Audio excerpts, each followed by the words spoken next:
2025-ին իրականացրած 183 ուսումնասիրության արդյունքում պետական վերահսկողական ծառայությունը արձանագրել է 5.9 միլիարդ դրամի խախտումներ, վերականգնվել է 577 միլիոն դրամ, 128 միլիոնը քաղաքացիներին պատճառված վնասն է, որն ամբողջությամբ վերադարձվել է։ Ծառայության ղեկավարի պաշտոնակատարի խոսքով նախորդ տարի մեծ ծավալ են ընդգրկել գնումների կազմակերպման օրինականության վերահսկողության ուղղությամբ աշխատանքները։ Մշտադիտարկվել է ավելի քան 16500 ընթացակարգ, դրանք բոլոր հրավերներն են հրապարակային։ Արձանագրվել է շուրջ 280 խախտում, հիմնականում խտրական տեխնիկական բնութագրերի հետ կապված, կարող եմ ասել, որ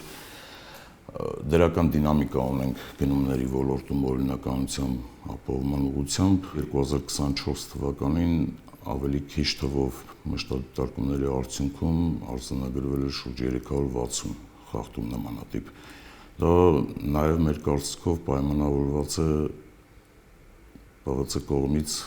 համընդհանուր վերահսկողության ապահովմամբ։ 44 դեպքով առերևույթ հանցագործության մասին հաղորդումներ են ներկայացվել դատախազություն, որոնց հիման վրա նախաձեռնվել է 40 քրեական վարույթ, 15 դեպք առնչվում է տարածքային կառավարման, տեղական ինքնակառավարման մարմիններին, ճանապարհաշինություն, դպրոցաշինություն, 9 քրեական վարույթ վերաբերում է գնումներին, վարույթներ կան կապված կրթության, առողջապահության, արդարադատության ոլորտների, ներքին գործերի նախարարությանն առնչվող դեպքերին։ Հողերի օտարման եւ դրանց պետական գրանցման 6 դեպքով ունենք նաև քրեական վարույթներ։ 2025 թվականին մենք ուսումնասիրել էինք կադաստրային արժեքի նվազեցման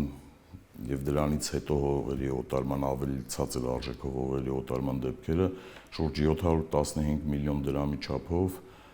խախտումներ են արձանագրել, երբ որ բարձր կադաստրային արժեք ունեցող հողերը փոխադրվել են այլ նպատակային նշանակության ավելի ցածր արժեք հողերի եւ ցածր արժեքով օտարվել են։ Խոսքը համայնքներից աճուրդով օտարված հողերի մասին է։ Միայն մեկ համայնքում մոտ 15 հեկտար արոտավայրի օտարման դեպք է եղել։ Պետական վերահսկողական ծառայության հաղորդումների հիման վրա դրանցով նույնպես նախաձեռնվել են քրեական վարույթներ։ Ծառայության խոշորացույցի տակ նաև սուբվենցիոն միջոցների կառավարումն է։ Արձանագրված 159 միլիոն դրամի խախտումները հիմնականում վերաբերել են շինարարական աշխատանքներին։ 159 միլիոնից 131 միլիոնը վերականգնվել է։ Վերականգնումն իրականացվել է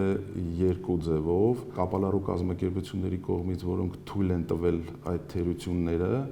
վերջիններիս կողմից դրանք շտկվել են, իսկ մի մասը դրամային արտահայտմամբ գումարով վերականգնվել է Հայաստանի Հանրապետության պետական բյուջե։ 2025-ին հսկողություն է իրականացվել Արմավիրի, Տավուշի եւ Շիրակի մարզերում։ Ռոբերտ Բազիկյանը կարևոր է համարում պետական վերահսկողական ծառայության մասին օրենքում փոփոխությունները, որոնցով ՊՎԾ-ին է վերապահվել պետական բյուջեի կատարման նկատմամբ հսկողության իրականացումը։ Ծավալուն փոփոխություններ են կատարվել նաև մի շարք այլ իրավական ակտերում, այդ թվում ծառայության կանոնադրությունում ստեղծվել է նոր հիմնական մասնագիտական կառուցվածքային ստորաբաժանում, դա է ֆինանսա-բյուջետային հսկողության եւ ֆինանսական վերահսկողության վարչությունը։ Վարչությունը գտնվում է ներկայումս ակտիվ համալրման փուլում եւ ձևավորման օրվանից սկսած մեկնարկել են հսկողական աշխատանքները։ Ինչ վերաբերում է պետպատվերով մատուցած ծառայության համար 13 բժշկական կենտրոնների քաղաքացիներից կրկնակի գանձումներին, Անդրեյ Վարդանյանը հիշեցնում է, որ բոլոր բուժկենտրոններն էլ պատրաստ են վերադարձնել գումարը, հորդորում է քաղաքացիներին դիմել ստանալ փողը, խոսքը 15000 անձի եւ մոտ 1 միլիարդ դրամի մասին է։ Պետպատվերի շրջանակում բոլոր այն քաղաքացիները, ովքեր ստացել են այդ բուժօգնությունը, պետությունը իրենց փոխարեն վճարել է եւ որևէ անհրաժեշտություն չկար այդ գումարները տալու, լրացուցիչ, այսպես ասած, նվիրաբերություն անելու եւ հորդորում եմ բոլորին, որ գնան հետեւողական եւ իրենց գումարները, այսպես ասած, հետ վերցնեն։ ՊՎԾ-ն այս ուղղությամբ շարունակում է աշխատանքը։ Դժվարությունը ըստ Վարդանյանի անձանց նույնականացումն է։ Այս պահի տվյալով մոտ 1600 քաղաքացու վերադարձվել է 168 միլիոն դրամ։ Մայա Խաչատրյան, Էդգար Դավթյան, լուրեր։